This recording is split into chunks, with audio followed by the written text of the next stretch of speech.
வியாழக்கிழமை காலையில் தம்பியெல்லாம் ஸ்கூலுக்கு அனுப்புனதுக்கு அப்புறமா தாங்க நான் ஒன்றா பேக் பண்ணவே ஸ்டார்ட் பண்ணேன். ஸோ பேக் பண்ணுறதுக்கே பார்த்தீங்கன்னா அரௌண்ட் ஒரு 2 ஹவர்ஸ் போல் ஆயிடுச்சு. இந்த டே ஃபுல்லாக நாங்கள் என்னென்னலாம் எடுத்து வச்சுட்டு கிளம்பினோம். மார்னிங் தம்பி 2 பேரையும் ஸ்கூலுக்கு அனுப்பிட்டு நானும் ஹஸ்பண்டும் மட்டும்தாங்க வீட்டில். மார்னிங் ஆரம்பித்தேங்க 9 o'clock ஸ்டார்ட் பண்ணிவிட்டு ஒரு நைட்டு ஒரு 10:30 இருக்கும். 10:30க்கு தான் நாங்கள் ஹோட்டலுக்கு ரீச் ஆனோம்.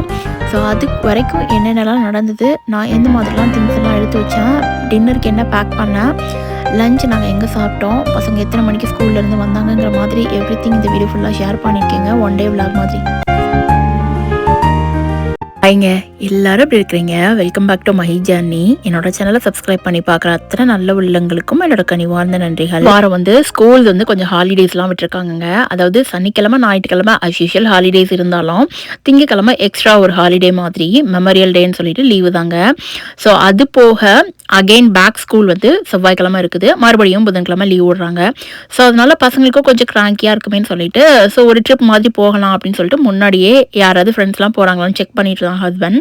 பட் முன்னாடியே இந்த ட்ரிப் பிளான் பண்ணியிருந்தாங்க ஃப்ரெண்ட் சர்க்கிளில். பட் எங்களுக்கு அது கொஞ்சம் தெரியல. அதுக்கப்புறம் லேட்டராக தான் தெரிய வந்தது. சரி நாங்களும் ஜாயின் பண்ணிக்கிறோம் அப்படின்னு சொன்னோம். ஸோ இது லாஸ்ட் ஒரு 3 வீக்ஸ்க்கு முன்னாடி தான் நாங்கள் ஜாயின் பண்ணுறோன்னு சொன்னனால டிக்கெட்ஸ்லாம் கொஞ்சம் ஹரிபரியாக புக் பண்ணுற மாதிரி இருந்ததுங்க. நாங்கள் கிளம்புற நாள் மே 21 வியாழக்கிழமைங்க. வியாழக்கிழமை நானும் ஸ்கூலுக்கு லீவு போட்டுட்டேன். ஏன்னா கொஞ்சம் திங்ஸ் எல்லாமே எடுத்து வைக்கணும். ஹஸ்பண்ட் மட்டுமே எல்லாமே தனியாக எடுத்து வச்சுக்க மாட்டாங்க அப்படின்னு சொல்லிட்டு நானும் அன்னைக்கு வீட்டில் தாங்க இருந்தேன். ஸோ காலையில் நானும் ஹஸ்பண்டும் கொஞ்சம் லேட்டாக தான் சாப்பிட்டோம். பசங்களெல்லாம் ஸ்கூலுக்கு விட்டுட்டு அப்புறம் 9 o'clock போல தான் நாங்கள் 2 பேரும் பிரேக்ஃபாஸ்ட் எடுத்துக்கிட்டோங்க. இட்லி இல்லைனா கையும் காலும் ஓடாதுங்கிற மாதிரி காலையில் பசங்களுக்கு இட்லியும் சாம்பார் அப்புறம் கொஞ்சம் தேங்காய் சட்னி வச்சு கொடுத்து அனுப்பியாச்சுங்க ஸ்கூலுக்கு.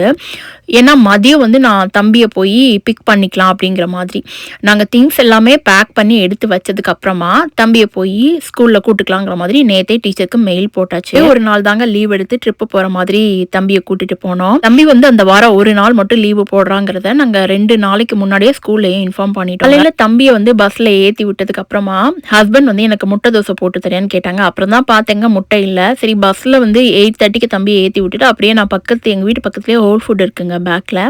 ஸோ ஹோல் ஃபுட்டில் போய் நான் முட்டை வாங்கிட்டு வரேன்னு சொல்லிட்டு அதுக்கப்புறமா வேஃபில் மிக்சரும் எடுத்துகிட்டு வந்திருந்தாங்க. நான் எப்பயுமே காஸ்கோல தாங்க எடுப்பேன். வேஃபில் ப்ரோட்டீன் பேக் காலி ஆயிடுச்சு அப்படின்னா ஒன்று கோதுமை மாவு, இந்தியாவில இருந்து அம்மா பச்சை பயிரையும் கொஞ்சம் பொடியாக்கி பச்சை பயிறு மாவு மாதிரி கொடுத்து விட்டுருக்காங்க. ஸோ அதையும் சம்டைம்ஸ் நான் வேஃபிலுக்கு ஆட் பண்ணிப்பேன். வேஃபில் மிக்சர் பவுடர் இல்லைனா மட்டும்தாங்க நான் கோதுமை மாவும் பச்சை பயிறு மாவும் ஆட் பண்ணிப்பேன். இன்னைக்கு அந்த பேக் ஹஸ்பண்ட் வரும்போதே வாங்கிட்டு வந்துட்டாங்க ஹோல் ஃபுட்ல. சரி அதனால அவங்களுக்கு முட்டை தோசை ஃபர்ஸ்ட் ஊற்றி கொடுத்துட்டு அதுக்கப்புறம் நம்ம வேஃபில்ஸ் எனக்கு போட்டுக்கலாம் அப்படின்னு சொல்லிட்டு சம்டைம்ஸ் என்னைக்கு நம்ம வீட்டில் இருக்கோமோ ஆளுக்கு ஒன்று சமைச்சு சாப்பிடணும்னு தோணும். பசங்களுக்கு மேக்சிமம் இட்லி சாம்பார் அப்படி இல்லைன்னா ஏதாவது ஒரு டைப் ஆஃப் சட்னி வச்சு கொடுத்து வாரத்தில் இல்லை 2 வாரத்துக்கு ஒருக்காவது எனக்கு இந்த வேஃபில் சாப்பிடணும்னு ஒரு கிராவிங் வந்துடும். வேஃபில் மிக்சரில் 2 ஸ்கூப் மெஷர் பண்ணி இந்த கரண்டியில் தாங்க எடுத்துப்பேன். 2 ஸ்கூப்புக்கு கரண்டியில் 3 டைம் மில்க் ஆட் பண்ணிப்பேன். அதுக்கப்புறமா ஒரு முட்டை ஒரு பனானா. ஏன்னா எல்லாமே நம்ம கரெக்டான கன்சிஸ்டன்சியில் எடுக்கும்போது தான் அந்த கட்டியாக பேன் கேக் நல்லா சாப்பிட்றதுக்கு அவ்வளோ சாஃப்டாகவும் இருக்கும். இல்லைனா சம்டைம்ஸ் கொஞ்சம் தண்ணி ஆயிடுச்சுன்னா நம்மளால திருப்பி போடும்போது ஆட் பண்ணதுக்கு அப்புறமா 2 teaspoon of cinnamon powder add பண்ணிக்கணும். அது நமக்கு நல்ல ஒரு ஃப்ளேவர் கொடுக்கும். நான் இன்னைக்கு நார்மலாக தோசைக்கல்ல தாங்க ஊற்ற போகிறேன். ஒரு ஸ்கூப் ஆஃப் பட்டர் ஆட் பண்ணிவிட்டு நான் இப்போ பிளெண்ட் பண்ணி வச்சுருக்கிறத அப்படியே நான் இதில் ஊற்றிடுவேன். ஏன்னா தோசை கன்சிஸ்டன்சியில் எனக்கு சாப்பிட்டா தான் ரொம்ப பிடிக்கும். பேன் கேக் குட்டி குட்டியாக ஊற்றணும். பட் இன்றைக்கி கொஞ்சம் ஹரிபரினால அப்படியே கரெக்டாக ஒரு பேன் கேக் ஒரு ஆள் சாப்பிட்ற மாதிரி இருக்குங்க, ஃபில்லிங்காக இருக்கும். ஐ திங்க் இது ஒரு good source of protein morning எடுக்கும்போது அப்படின்னு நினைக்கிறேன். ஸோ இதில் நம்ம பச்சை பயிரை ஆட் பண்ணிக்கலாம் மாவு, அப்படி இல்லைன்னா நம்ம கோதுமை மாவு ஆட் பண்ணிக்கலாம், ராகி மாவு ஆட் பண்ணிக்கலாம். எந்த டைப் ஆஃப் மாவு நம்ம கிட்ட மல்டிகிரெயின்ஸ் மாவு இருக்கோ சம்டைம்ஸ் சத்து மாவு கூட நான் ஆட் பண்ணிப்பேங்க. ஆனால் ரேஷியோ இதே தான். அதே அளவுக்கு மில்க்கு, ஒரு முட்டை, அதுக்கப்புறம் பிஞ்ச் ஆஃப் சினமன் பவுடர் இதெல்லாம் சேர்த்து ஒரு பிளெண்ட் பண்ணிட்டோன்னா ஸோ அவ்வளோதாங்க ரெடி. நம்ம தேன் இருந்தால் கூட ஊற்றி சாப்பிட்லாம். பட் எனக்கு அந்த பேன் கேக் அப்படின்னாலே இந்த டைப் ஆஃப் மேப்பிள் சிரப் ஒரு அடிக்டட் அப்படிங்கிற மாதிரி அது ஒரு பிஞ்சாக ஒரு ஸ்பூன் போல் ஊற்றிட்டு இதை கம்ப்ளீட் பண்ணிடலாம். சம்டைம் யோசிக்கும் போது எல்லாரும் ஸ்கூலுக்கு போனதுக்கப்புறம் நாம் மட்டும் இருந்து வீட்டில் ரிலாக்ஸாக டிவி பார்க்குறது அது ஒரு சம்திங் டிஃப்ரெண்ட்டான ஒரு அனுபவம் தான் நினைக்கிறேங்க. நான் குளிரில் எப்படியும் இந்த வாழை மரத்தையும் கருவேப்பிலையும் இந்த 1 year காப்பாற்றி வச்சுருக்கேங்கிற மாதிரி கிட்டத்தட்ட 7 months வீட்டுக்குள்ளே இருந்துட்டு லாஸ்ட் வீக் போல தாங்க மண்ணெல்லாம் மாற்றி வேறு பாட்டுக்கு மாற்றி வச்சுட்டு இப்போ தான் சம்மரில் வெளியே வைக்கலாம்னு சொல்லிட்டு பால்கனியில் கொண்டு வந்து வச்சுருக்கேங்க. இந்த வாரம் ஆர்டர் பண்ண பேக் வந்து வந்துருச்சுங்க. தம்பிக்கு வந்து இந்த டைப் ஆஃப் ப்ரஷஸாக நான் யூஸ் பண்ணுவேன். இதுக்கு முன்னாடி நார்மல் ப்ரஷஸ் யூஸ் பண்ணிட்டு இருந்தோம். பட் இது கொஞ்சம் கம்ஃபர்டபுளாக இருக்குது அப்படிங்கிறனால இப்போ லாஸ்ட் ஒரு 4 மந்த்ஸாகவே இது மட்டும் தாங்க ஆர்டர் பண்ணிகிட்ருக்கோம். பட் ஒன் டைம் நம்ம ஆர்டர் பண்ணும்போது இந்த பேக்குள்ளே பார்த்தீங்கன்னா 5 பீசஸ் வந்து பாக்ஸஸ் வச்சுருப்பாங்க. அந்த 5 பீசஸில் ஒரு பாக்ஸஸ்குள்ளேயே 2 ப்ரஷ் இருக்கும். முன்னாடிலாம் பிளாஸ்டிக் டூத் ப்ரஷஸ் தான் யூஸ் பண்ணிட்டு இருந்தாங்க. பட் இப்போ வந்து இந்த பேம்பூ டூத் ப்ரஷஸ் வந்து ஹேண்டில் பண்ணுறதுக்கு ரொம்பவே ஈஸியாகவும் இருக்குது, ரொம்ப சாஃப்டாகவும் இருக்குது. அது மட்டும் இல்லாமல் இதில் இருக்க அந்த ப்ரஷஸ் பார்த்திங்கன்னா அவ்வளோ சாஃப்டாக இருக்குங்க. நம்ம வந்து பல்லில் வைக்கும்போது நார்மல் பிளாஸ்டிக் ப்ரஷஸில் இருக்கிற அந்த எட்ஜஸில் இருக்கிற நம்ம பல்லில் தேய்க்கிறது வந்து கொஞ்சம் ஹார்டாக இருந்த ஒரு ஃபீல் இருக்கும். பட் இது ரொம்ப மைல்டு அண்ட் சாஃப்டாக இருக்கும். நான் இந்த வீடியோலேயே டேக் பண்ணியிருக்கேன், உங்களுக்கு வேணும்னா செக் பண்ணி பாருங்க. இது வந்து நிறையா டைப் ஆஃப் கலர்ஸ்லாம் இருக்குது. நம்ம அதோட டாப்பில் இருக்க அந்த எட்ஜஸ் ஆஃப் ப்ரஷஸ் வந்து பார்த்திங்கன்னா மல்டி கலர்ஸில் கூட இருக்குது. அவ்வளோ மைல்டு அண்ட் சாஃப்டாக இருக்குங்க. ஹேண்டில் பண்ணுறதுக்கும் ரொம்பவே ஃப்ளெக்சிபிள் அண்ட் ஈஸியாக இருக்குது. இது வந்து நாங்கள் ஒரு தடவை ஆர்டர் பண்ணோம் அப்படின்னா மேக்ஸிமம் 6 மந்த்துக்கு நல்லா சூப்பராகவே வருங்க. ஒரு தடவை நம்ம எடுத்தோம் அப்படின்னா ப்ரஷஸ் வந்து நியர்லி 1.5 மந்த்துக்கு அடுத்த 1.5 மந்த் வந்து நான் மேக்ஸிமம் சேஞ்ச் பண்ணிடுவேன். நியர்லி 5 to 6 மந்த்துக்கு வருங்க. அதுக்கப்புறம் வந்து திரும்ப ஒரு ஃப்ரெஷ் பேக் ஆர்டர் பண்ணிக்கணுங்கிற காலையில் நாங்கள் சாப்பிட்டு முடிச்சதுக்கப்புறமா பேக் பண்ணுறதுக்கு ஒன்றா ஸ்டார்ட் பண்ணோங்க. 20 மினிட்ஸ் போல் கொஞ்சம் ரிலாக்ஸாக உட்காந்து வீட்டிலலாம் பேசலாம்னு சொல்லிட்டு கால் பண்ணி பேசிகிட்டு இருந்தேன். அதுக்கப்புறம் அரௌண்ட் ஒரு 10 o'clock போல் ஒன்றா பேக் பண்ண ஸ்டார்ட் பண்ணேங்க. இன்னைக்கு என்ன பிளானு, எத்தனை மணிக்கு கிளம்ப போகிறோம் அப்படின்னா, இன்னைக்கு காலையில் வீட்டில் சாப்பிட்டுட்டோம், மதியம் சாப்பிட்றோம், அப்புறம் எல்லாத்தையும் பேக் பண்ணி வந்து ஸ்கூல்லேருந்து அரௌண்ட் ஒரு 1:30 போல் கூப்பிடலாம் அப்படின்னு யோசிச்சுருந்தாங்க. ஏன்னா பேக் பண்ணுறதுக்கு முன்னாடி கூப்பிட்டோம் அப்படின்னா ஸோ அவனுக்கும் கொஞ்சம் ஓடிட்டே இருந்த மாதிரி இருக்கும், இல்லைனா அவன் ஃபோனில் இருந்த ஒரு ஃபீல் இருக்கும். ஸோ அதனால் அவனை வந்து நம்ம 1:30க்கே கூப்பிட்டுக்கலாம், நம்மளோட ஒர்க்கெல்லாம் ஃபினிஷ் பண்ணிவிட்டு அப்புறமா ஸ்கூல்லேருந்து கூப்பிட்டுட்டு வரலான்னு சொல்லிட்டு நேற்றே அந்த மாதிரி தான் டீச்சருக்கு மெயில் பண்ணியிருந்தோம். ஃப்ரெண்ட்ஸாக ஒரு 7 ஃபேமிலி சேர்ந்து போகிறனால முடிஞ்ச வரைக்கும் ஒரு 2 நேரம் மாதிரி நம்ம கையில் கொண்டு போகிறத வச்சு சாப்பிட்டுக்கிற மாதிரி தாங்க கொஞ்சம் எல்லாருமே சேர்ந்து பிளான் பண்ணியிருந்தாங்க. அதனால் நான் இன்றைக்கி வந்து மாங்காய் ஊறுகாய் கொண்டு போகலான்னு சொல்லிட்டு நான் குரூப்பில் அப்டேட் பண்ணியிருந்தேங்க. ஏன்னா அதுக்கு முன்னாடி அவங்க எல்லாருமே புளியோதரைக்கு தொக்கு மாதிரி ரெடி பண்ணிட்டு வரோம். அங்கே போய் நம்ம சாதம் பண்ணிக்கலாம், இன்ஸ்டா பாட்டு இருக்கிறவங்க எல்லாம் கொண்டு வாங்க அப்படின்னு சொல்லியிருந்தாங்க. ஸோ அதனால் நானும் ஒரு இன்ஸ்டா பாட்டை எடுத்துகிட்டு போயிருந்தேன். ஸோ இது போக இன்னும் ஒரு 3 ஃப்ரெண்ட்ஸுமே இன்ஸ்டா பாட் கொண்டு வராங்க. அங்கே வந்து சாதம் பண்ணிவிட்டு அப்புறம் புளியோதரை தொக்கை வந்து நம்ம முந்தின நாள் நைட்டுக்கே ரெடி பண்ணிக்கலாம். நெக்ஸ்ட் டே வந்து எங்கேயாவது வெளியே போய் லஞ்சுக்கு அங்கே போகிற இடத்துல சாப்பிட்டுக்கலாம், எல்லா 7 ஃபேமிலியும் சேர்ந்து அப்படி தாங்க பிளான் பண்ணியிருந்தோம். ஸோ அதனால் முட்டையும் நாங்கள் அங்கே போய் அவிச்சிக்கலாம், ஏன்னா கார்போஹைட்ரேட்ஸ் மட்டும் எடுத்துக்கூடாதுல்ல. ஸோ அதனால் கொஞ்சம் ஒரு ட்ரிப்பெல்லாம் போகிறப்ப நடந்து போகிறோம், கொஞ்சம் ப்ரோட்டீன் எடுத்துக்கிட்டால் தான் தட்ஸ் குட் ஃபார் ஹெல்த் அப்படின்னு சொல்லிட்டு முட்டையும் சேர்ந்து தான் பிளான் பண்ணியிருந்தாங்க. என்னென்ன தேவையோ அதெல்லாம் காஸ்கோ வால்மார்ட்னு சொல்லிட்டு ஹஸ்பண்ட் சைட்ஸ் வந்து அவங்களே எல்லாமே வாங்க ஆரம்பிச்சிட்டாங்க. ஸோ எங்களோட சைடு நாங்கள் குக்கிங்க்கு என்னென்ன பண்ணணும் அப்படிங்கிறத குரூப்பில் சம் டிஸ்கஷன் மாதிரி பண்ணிட்டு இருந்தாங்க. இந்த ஒர்க் எல்லாமே ஒரு 2 டேஸ்க்கு முன்னாடி இருந்தே ஒரு சேட்டிங்ஸ் வந்து குரூப்பில் போயிட்டே தாங்க இருந்தது. வர எல்லா 7 ஃபேமிலிக்குமே கிட்ஸ் இருக்கிறாங்க, குட்டி பசங்க பெரிய பசங்க அப்படின்னு சொல்லிட்டு ஹஸ்பண்ட் வந்து ட்ரெஸ்ஸஸ்லாம் எடுத்து வச்சுட்டு இருந்தாங்க. நான் வந்து கிச்சன் ஐட்டம்ஸ் எல்லாமே எடுத்து பேக் பண்ணேன். 17th மிஷிகன் தமிழ் ஸ்கூல்லேருந்து ஆனுவல் டே செலிப்ரேஷன் பண்ணாங்கங்க. என்னோட பையன் ரணதீரன் மிதிலன் படிக்கிற தமிழ் ஸ்கூலில் ஆனுவல் டே செலிப்ரேஷன் போனது 17ஆம் தேதி வீட்டிலேருந்து அரௌண்ட் ஒரு 12 மணிக்கு கிளம்புனாங்க. எங்கள் வீட்டிலேருந்து அரௌண்ட் ஒரு 45 மினிட்ஸ் ட்ராவல் பண்ணி ஒரு ஹை ஸ்கூலில் தான் பெர்மிஷன் வாங்கி இந்த ஆனுவல் டே வந்து செலிப்ரேட் பண்ணாங்க. ஸோ இந்த ஸ்கூலில் வந்து படிக்கிறனால என் பையனுக்கு வந்து நல்லாவே இப்போ தமிழ் வந்து பேச தெரியுது அப்படின்னு தான் சொல்லுவேன். எங்கள் மித்துக்குட்டிக்கெலாம் பார்த்திங்கன்னா தமிழ் வந்து ஃபஸ்ட்டு பேசுகிறதுக்கே வராது. பட் இப்போ வந்து அவன் எந்த ஹெசிடேஷனும் இல்லாமல் தமிழ் நல்லாவே பேசுகிறான். கார்டன்லேருந்து ஒவ்வொரு ஈவெண்ட்டாக போயிட்டு இருந்தது. ஹஸ்பண்டும் ஆப்ரேஷன் டீமில் வந்து ஒர்க் பண்ணுறனால ஸோ கொஞ்சம் இயர்லியாக போய் ஸ்டேஜ் டெக்கரேஷன்லாம் பண்ணலான்னு சொல்லிட்டு நாங்கள் ஒரு 12 o'clock கிளம்பிட்டு ஆக்சுவலி ஒரு 11:30 போல் வர சொல்லியிருந்தாங்க. லஞ்சும் ரெடி பண்ணிட்டோம், பீஸா ஆர்டர் பண்ணியிருந்தாங்க வெளியே இருந்து ஆப்ரேஷன் டீமில் ஒர்க் பண்ணுற எல்லாருக்குமே. ஸோ சாப்பிட்டுட்டு அப்படியே ஃபர்தராக ஒர்க் அடுத்தடுத்து பண்ணிவிட்டு ஸோ ஃபங்க்ஷன் வந்து அரௌண்ட் ஒரு 1 o'clock போல் பிளான் பண்ணியிருந்தாங்க, ஸ்டார்ட் பண்ணிடலான்னு சொல்லிட்டு. நாங்கள் ஒரு 12 o'clock போயிருந்தோம், கொஞ்சம் 1/2 hour லேட் ஆகிடுச்சு கிளம்பி போகிறதுக்கு. ஸோ போயிட்டு அப்புறம் ஹஸ்பண்ட் வந்து அங்கே ஸ்டேஜ் டெக்கரேஷன்ஸ் அதெல்லாமே கொஞ்சம் கொஞ்சம் ஹெல்ப் பண்ணிட்டு இருந்தாங்க. நானும் தம்பியும் நாங்கள் வீட்டில் இருந்தே ட்ரெஸ்அப் பண்ணாமல் போயிருந்தோம் தம்பிக்கு. ஸோ அதனால் நான் அங்கே போய் அவனுக்கு கொண்டு போன ட்ரெஸ்அப் எல்லாமே அவனுக்கு காஸ்டியூம்ஸ் சேஞ்ச் பண்ணி விட்டுட்டு நேராக ஒரு 12 o'clock வீட்டிலேருந்து கிளம்பிட்டோம். அப்படின்னால நாங்கள் வந்து மார்னிங் பிரேக்ஃபாஸ்ட் மட்டும்தாங்க சாப்பிட்டோம். யாருமே நாங்கள் லஞ்ச் எடுத்துக்கல.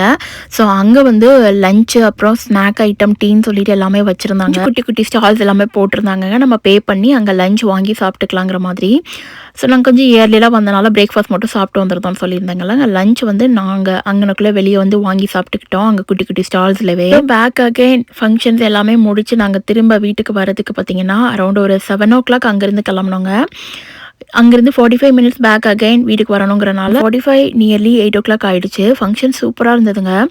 டீச்சர்ஸ் வாலண்டியர்ஸ் எல்லாருமே அவ்வளோ சூப்பராக பசங்களுக்கு வந்து தமிழ் சொல்லி கொடுத்து அவங்களோட ஸ்டேஜ் ஏற்றி நிற்கும் போது பார்க்குற எங்களுக்கும் பெருமையாக இருந்தது. அதை சொல்லி கொடுத்த ஆசிரியருக்கும் அவ்வளோ ஹாப்பியாக இருந்தது. இது எல்லாமே அன்றைக்கி அந்த ஸ்டேஜில் நிற்கும் போது அவங்களோட ஃபேஸில் எங்களால் பார்த்து அதை ஃபீல் பண்ண முடிஞ்சது.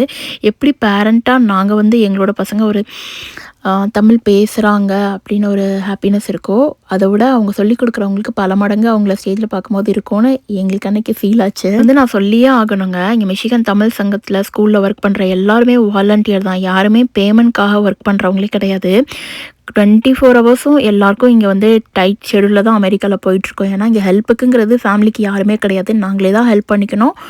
எங்களுக்கு என்ன ஒர்க் வேணுமோ நாங்களே தான் பார்த்துக்கணும். இந்த மாதிரி ஒரு டைட்டான ஷெடியூலில் சாட்டர்டே அதுக்குன்னு ஒரு நாள் தனியாக ஒதுக்கி, ஏன்னா சாட்டர்டே சண்டேனா எல்லோரும் ரெஸ்ட் எடுக்க தான் நினைப்பாங்க. பட் அதுக்குன்னு ஒரு நாள் தனியாக ஒதுக்கி அங்கே வந்து சொல்லி கொடுக்குற வர எல்லாருக்கும் டெய்லி ஒரு பிக் அப்ரிஷியேஷன் தாங்க அவங்களுக்காக பண்ணணும். வந்து தம்பியை கூப்பிட்டு அப்புறம் கொஞ்சம் காரில் வந்து கேஸ் போட வேண்டியிருக்கு. ஸோ அதனால நான் காசுக்கு போயிட்டு வரேன் அப்படின்னு சொல்லிட்டு போயிருந்தாங்க. லஞ்சுக்கு வந்து நான் சேலட் சாப்பிட்டுக்கிறேன் அப்படின்னு சொல்லியிருந்தேன். நானும் ஹஸ்பண்டும் சேலட் தான் ஷேர் பண்ணி சாப்பிட்டுக்கிட்டோங்க. வந்து தம்பியை வந்து ஸ்கூல்லேருந்து கூட்டிகிட்டு வரதுக்கு முன்னாடி நான் வந்து டின்னருக்கு ரெடி பண்ணிடலாம்னு சொல்லிட்டு, ஏன்னா நான் இங்கேருந்து 5 hours ஆகும் கென்டக்கி போகிறதுக்கு. ட்ரிப்பு ஃபுல்லாக ஒரு 3 days போல் பிளான் பண்ணியிருந்தோம். கென்டக்கியில் தாங்க நாங்கள் கிளம்புனது பார்த்திங்கன்னா வியாழக்கிழமை மதியம் வந்து ஒரு 2:30 போல் இருக்குங்க. ஸோ ஹஸ்பண்ட் வந்து தம்பியை கூப்பிட்டு போயிருக்காங்கன்னு சொன்னேன் இல்லைங்க. நான் பன்னீருக்கு ரெடி பண்ணிடலாம், ஏதாவது ஒரு சப்பாத்திக்கு கிரேவி மாதிரின்னு சொல்லிட்டு பன்னீர் எல்லாமே கட் பண்ணி ஃப்ரோசன் பண்ணிவிட்டு அதுக்கப்புறமா ஒரு சிம்பிளாக எந்த மசாலாவும் இல்லாமல், ஏன்னா நான் அங்கே போய் கொஞ்சம் தம்பிக்கு வந்து நட்ஸ் ஷேக்கெல்லாம் கொடுப்பேன். அதனால் பிளெண்டர் எல்லாமே எடுத்து வச்சுட்டேன். எல்லாமே பேக் பண்ணி காருக்கு போயிடுச்சு. சரி, அதனால் வீட்டில் என்ன இருக்குதோ மசாலா ஐட்டம்ஸாக இருக்குது அதை வச்சு சமைச்சிடலாம் டின்னருக்கு. டின்னர் வந்து நாங்கள் 5 hours ட்ராவல் பண்ணி போகிறனால ஸோ தம்பி எப்படியாவது ரெஸ்ட் ஏரியா ஒரு 2-3 இடத்துல நிப்பாட்ட சொல்லுவாங்க. ஸோ அங்கே நிப்பாட்டிட்டு அதுக்கப்புறமா டின்னர் வந்து அரௌண்ட் ஒரு 8 o'clock 8:30 போல் கொடுத்துட்டோன்னா பசங்க அப்படியே காரில் தூங்கிடுவாங்க. மேக்ஸிமம் ரீச் ஆகிறதுக்கு ஒரு 10 o'clock ஆயிரும்னு நினைக்கிறோம். அப்படி சொல்லி தாங்க நாங்கள் பிளானே பண்ணோம். பட் அதை விடவே கொஞ்சம் லேட் ஆகிடுச்சு. இதில் என்ன ஒரு ஃபன்னியான காமெடி அப்படின்னு பார்த்தீங்கன்னா, எல்லாருமே குரூப்பில் வந்து நாங்கள் ஸ்டார்ட் பண்ணிட்டோன்னு ஃபஸ்ட்டு போட்டதே நாங்கள் தாங்க. எங்களுக்கு அடுத்து ஸ்டார்ட் பண்ண எல்லாருமே ரீச் ஆகிட்டாங்க. பட் கடைசியாக நாங்கள் தாங்க ரீச் ஆனோம். எங்களுக்கு ஸ்டார்ட் பண்ணும் போதே தெரியும். நான் ஹஸ்பண்ட் கிட்ட சொன்னேன், ஸ்டார்ட் பண்ணியிருக்கிறது ஃபஸ்ட்டு, ஆனால் பாருங்கள் ஃபைனலாக ரீச் பண்ணுறது நம்ம தான் கடைசியாக இருப்போம் அப்படின்னு சொல்லிட்டு, இந்த ஒரு மசாலாக்குமே அரைக்காமல் வீட்டில் என்ன இருக்கோ அதை வச்சு இன்றைக்கி ஒரு ஈஸியாக சப்பாத்திக்கு பன்னீர் கிரேவி மாதிரி தாங்க ரெடி பண்ண போகிறேன். கொஞ்சம் நல்லெண்ணெய் விட்டு பெரிய வெங்காயம், கொஞ்சமாக புதினா, கொஞ்சம் மல்லி இலை, உப்பு இதெல்லாம் ஆட் பண்ணி லைட்டாக வதக்கிடலாங்க. நான் வந்து வெங்காயம் வந்து ரொம்ப சுருங்குற அளவுக்குலாம் வதங்க மாட்டேன். எனக்கு பொதுவாகவே வெஜிடபிள்ஸ் வந்து ரொம்ப ஸ்டிர் பண்ணுறது பிடிக்கவே பிடிக்காது. ஸோ அந்த மாதிரி தான் நான் என்னோடய குக்கிங்ஸ் மேக்ஸிமம் இருக்கும். ஏன்னா எதனால் நான் இதை சொல்கிறேன்னா, என்னோடய வீடியோ பார்த்த ஒருத்தங்க வந்து என்கிட்ட கேட்டாங்க வெங்காயம் ரொம்ப வதங்கணும் அப்படின்னு சொல்லிட்டு. பட் அந்த மாதிரி வதங்கி ரொம்ப கருகிற மாதிரி இருந்தால் எனக்கு அதை பிடிக்காது சாப்பிட்றதுக்கு. வெங்காயம், மல்லி இலை, புதினா இதெல்லாம் லைட்டாக வதங்கினதுக்கு அப்புறமா ஒரு தக்காளி, இஞ்சி பூண்டு பேஸ்ட்டு, ஜீரா பவுடர், சோம்பு பவுடர், ஆஃப் மஞ்சப்பொடி, ரெட் காஷ்மீரி சில்லி பவுடர் இதெல்லாம் போட்டு லைட்டாக தக்காளியை நல்லா வதக்கிடலாங்க. அதுக்கப்புறமா பன்னீர் வந்து ஒரு 3 கை போல் போட்டு பன்னீரை லைட்டாக தக்காளியோட மிக்ஸ் பண்ணி விட்டுக்கோங்க. அதுக்கப்புறமா வெஜிடபிள்ஸ் வந்து நான் இன்றைக்கி வந்து பீன்ஸு, பச்சை பட்டாணி, கார்ன் இதை வந்து ஆட் பண்ணியிருக்கேன். இதெல்லாம் லைட்டாக கிளறி விட்டுடலாம். கிளறி விட்டதுக்கப்புறமா ஒரு pinch of garam masala add பண்ணிவிட்டு கொஞ்சம் நேரம் அப்படியே மூடி போட்டுடலாங்க. பன்னீர் கொஞ்சம் ஒரு சாஃப்டான கன்சிஸ்டன்சிக்கு நல்லா வந்த உடனே, ஏன்னா தொட்ட உடனே ரொம்ப சாஃப்ட் அண்ட் ஸ்பாஞ்சியாக இருக்கணும் பன்னீர். அந்த மாதிரி வந்த உடனே கொஞ்சமாக லெமன் ஸ்க்வீஸ் பண்ணி விட்டுக்கலாம். ஸோ இன்றைக்கி நான் கொஞ்சம் கட்டியாக வரதுக்காகவும் கொஞ்சம் புளிப்பாக வரதுக்காகவும் தயிர், ஹோம்மேட் தயிர் தாங்க ஆட் பண்ணியிருக்கேன். ஒரு கரண்டியில் 2 ஸ்கூப் எடுத்து தயிரை ஆட் பண்ணி அந்த மசாலாவோட மிக்ஸ் பண்ணிட்டோம் அப்படின்னா அவ்வளோதாங்க. ரொம்ப சிம்பிள். ஜஸ்ட் ஒரு 3 மினிட்ஸில் பண்ணிடலாம். சாப்பிட்றதுக்கு அவ்வளோ டேஸ்ட்டாக இருக்குங்க. அந்நேரம் சாப்பிட்றத விட இப்போ நீங்கள் நைட்டு எங்கேயாவது ட்ராவல் பண்ணுறீங்க, இல்லை வந்து இது கொஞ்சம் நேரம் ஒரு 2 ஹவர்ஸ் போல் அப்படியே விட்டுட்டு அதுக்கப்புறம் நீங்கள் சாப்பிடுங்களேன். அந்த தயிர் அப்புறம் பன்னீர் எல்லாமே நல்லா மிக்ஸ் ஆகி அது ஒரு கிரேவி கன்சிஸ்டன்சியில் அவ்வளோ க்ரீமியாக சாப்பிட்றதுக்கு அவ்வளோ டேஸ்ட்டாக இருக்குங்க. தயிர் அப்புறம் லெமன் ஸ்க்வீஸ் பண்ணி விட்ருக்கோம்ல, அதனால் சப்பாத்தியோடு சாப்பிடும்போது அந்த புளிப்பு டேஸ்ட் அவ்வளோ சூப்பராக இருக்கும். ட்ரை பண்ணி கரெக்டாக பன்னீரை வச்சு முடிக்கிறேங்க. ஹஸ்பண்ட் வந்துட்டாங்க. ஹஸ்பண்ட் வந்ததுக்கப்புறமா சேலட் பண்ணி ஷேர் பண்ணி சாப்பிட்டுக்கிட்டோங்க. அவங்க தான் சேலட் மேக் பண்ணுவாங்க, அவ்வளோ சூப்பராக பண்ணுவாங்கங்க. ஸோ நான் அதோட சேலட் எப்படி வந்து ரெடி பண்ணுறது அப்படின்னு சொல்லிட்டு நான் ஷார்ட்ஸை ஷேர் பண்ணியிருக்கேன். உங்களுக்கு வேணும்னா ஷார்ட்ஸை செக் பண்ணி பாருங்கள். இன்றைக்கி நைட்டு நாங்கள் ரீச் பண்ணுறதுக்கே மேக்ஸிமம் 10 o'clock ஆகிடுங்க. கால்குலேஷன் படி 5 hours அப்படின்னா இங்கேருந்து ஒரு 2:30க்கு கிளம்புனாலும் அங்கங்கே ரெஸ்ட் ஏரியா 2-3 தடவை ஸ்டாப் பண்ணாலும் ஸோ மேக்ஸிமம் 10:30 ஆயிரும். 10 o'clockனே வச்சுக்கோங்களேன். எக்ஸ்ட்ரா ஒரு ½ hour நான் கூட்டி சொல்கிறேன் அப்படின்னாலும் 10 o'clock ஆயிரும். அந்த 7 ஃபேமிலியும் ஒரே ஒரு ஹோட்டலில் எல்லாருக்கும் ஒரு ரூம் மாதிரி தனித்தனியாக போட்டிருக்காங்கங்க. ஸோ அங்கே போய் எல்லோரும் மீட் பண்ணிக்கலாம் அப்படிங்கிற மாதிரி தான். இது வந்து ரீச் ஆகிறதுக்கே லேட் ஆகிடும் அப்படிங்கிறனால ஜஸ்ட்டு எல்லோரும் ஒரு ஹாய் மட்டும் தான் சொல்லிவிட்டு அப்புறம் தூங்க போயிடுவாங்க. அதனால் டின்னர் யாருமே காமனாக கொண்டு வந்து இன்றைக்கி யாருமே சாப்பிடல. எல்லாருமே அவங்கவுங்க காரில் வராங்க. ஸோ எங்கெங்கே டின்னர் உட்காந்து ரெஸ்ட் ஏரியாவில் சாப்பிட்றாங்க. இண்டிவிஜுவலாக அவங்கவுங்க ஃபேமிலிக்கு என்னென்ன வேணுமோ இன்றைக்கி டின்னருக்கு அவங்கவுங்களே கொண்டு வந்து சாப்பிட்டுப்பாங்க அங்கே காரில் வச்சு. ஸோ அதனால் டின்னர் வந்து காமனாக யாருமே ப்ரிப்பேர் பண்ணல. 5 hours தூங்குவாங்க அப்படின்னு சொல்லிட்டு தாங்க காரில் நினச்சேன். ஆனால் பசங்க வந்து 5 hours ஸோ மச் எனர்ஜெட்டிக்காக இருந்தாங்க. 2 ஸ்டாப்புன்னு நினச்சி போனது 2-3 ஸ்டாப்புக்கு மேலவே போயிடுச்சுங்கிற மாதிரி அங்கங்கே எக்ஸிட் கேட்டாங்க. ஸோ ஃபஸ்ட்டு நாங்கள் கென்டக்கிக்குள்ளே வந்தோடனே நான் கேப்சர் பண்ண பில்டிங்ஸுங்க இதெல்லாம். எங்களோட மிஷிகனில் வந்து இவ்வளோ பெரிய பில்டிங்ஸ்லாம் கிடையாது. பட் இங்கே வந்து ரீச் ஆகும்போது அந்த நைட்டு வியூவில் அந்த பில்டிங்ஸில் போட்டிருந்த லைட்ஸ்லாம் அவ்வளோ அழகாக இருந்தது பார்க்குறதுக்கு. 8 o'clock நியர்லி ஒரு 8:45 போல் ஒரு எக்ஸிட் எடுத்துகிட்டு அங்கே தாங்க சாப்பிட்டோம். சாப்பிட்றதுக்கே நியர்லி ஒரு 30 to 35 minutes ஆகிடுச்சு. பசங்களுக்கும் ஊட்டிட்டு, ஏன்னா பயங்கரமாக கொஞ்சம் குளிர வேற செஞ்சதுங்க. நாங்கள் போன அன்னைக்கு நாங்கள் எக்ஸ்பெக்ட் பண்ணவே இல்லை. நெக்ஸ்ட் 2 daysம் பயங்கரமாக மழைங்க. பொதுவாகவே ட்ரிப்பு போகும்போது எல்லாருமே வெதர்லாம் பார்ப்பாங்க. நாங்கள் வந்து ட்ரிப்புக்கு 2 வாரத்துக்கு முன்னாடி தாங்க டிக்கெட்ஸ் எல்லாமே ரைடோட டிக்கெட்ஸ் எல்லாம் புக் பண்ணோம் ஆன்லைனில். ஸோ அந்த 2 நாள் நாங்கள் என்னென்ன பார்க்க போகிறோம் அப்படிங்கிற மாதிரி ஃப்ரெண்ட்ஸ் எல்லாம் டிஸ்கஸ் பண்ணி முன்னாடியே போட்டிருந்தாங்க. அதுக்கப்புறம் 2 வாரத்துக்கு முன்னாடி நாங்கள் போட்டோம். அப்போ கூட வெதர் செக் பண்ணும்போது கொஞ்சம் கூட மழை காட்டவே இல்லை. பட் ட்ரிப் அன்னைக்கு சரியாக மழை பயங்கரமாக அடிச்சு தாங்க தள்ளிச்சு. நெக்ஸ்ட் வீக் வீடியோவில் ஷேர் பண்ணுறேன் என்னெல்லாம் நடந்ததுன்னு சொல்லிட்டு. ரொம்ப நன்றிங்க.